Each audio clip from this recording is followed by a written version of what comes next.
আগত পুণ্যার্থীরা কলকাতার গঙ্গায় মকর সংক্রান্তির স্নানে মেতেছেন পুলিশি করা নজরদারির মধ্যে। 14ই জানুয়ারি বুধবার ভোর থেকেই পুণ্যার্থীরা মেতে উঠেছে গঙ্গাসাগর মেলায় স্নান ও পুজোর উদ্দেশ্যে। মেলায় সমবেত হয়েছেন বিভিন্ন দেশ থেকে আগত ভক্তরা ও নাগা সন্ন্যাসী ও সন্ন্যাসিনীরা।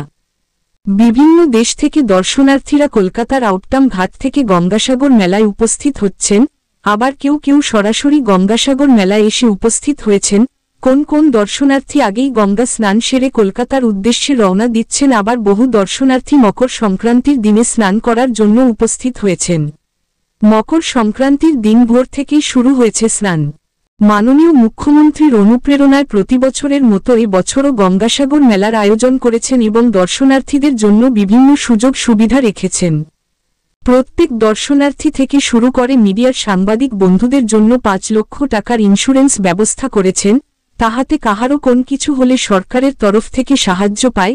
এছাড়াও পরিবহন থেকে শুরু করে প্রশাসনিক বিভাগ, ইলেকট্রিক সাপ্লাই, স্বাস্থ্য বিভাগ, দুর্যোগ মোকাবিলা টিম, ফায়ার ব্রিগেড সমস্ত কিছুর ব্যবস্থা রেখেছেন, এমনকি অ্যাম্বুলেন্সও, যাহাতে কেউ অসুস্থ হলে সাথে সাথে তার চিকিৎসার জন্য সমস্ত রকম সুযোগ সুবিধা পায়। এই মেলার আয়োজন 8ই জানুয়ারি থেকে 17ই জানুয়ারি পর্যন্ত। সকল পুণ্যার্থীরা কপিলমুনির মন্দিরে পুজো দেওয়ার জন্য ভিড় জমাতে থাকেন। দর্শনার্থীরা গঙ্গায় স্নান সেরে সূর্য দেবতা ও গবাদিকে পুজো দিয়ে নিজেদের মঙ্গল কামনা জানান।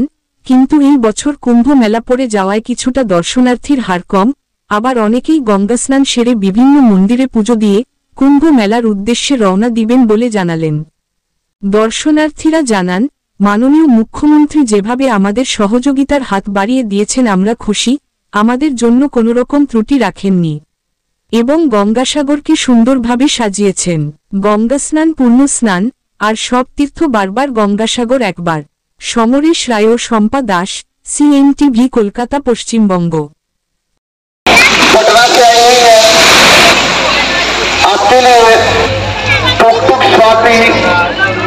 सूचना केंद्र के नीचे बगल परिषद के कैंप में आपकी प्रतीक्षा कर रही है। देखो आप अब जिला दरभंगा से आए हुए हैं। देखो आप अब जिला दरभंगा से आए हुए हैं।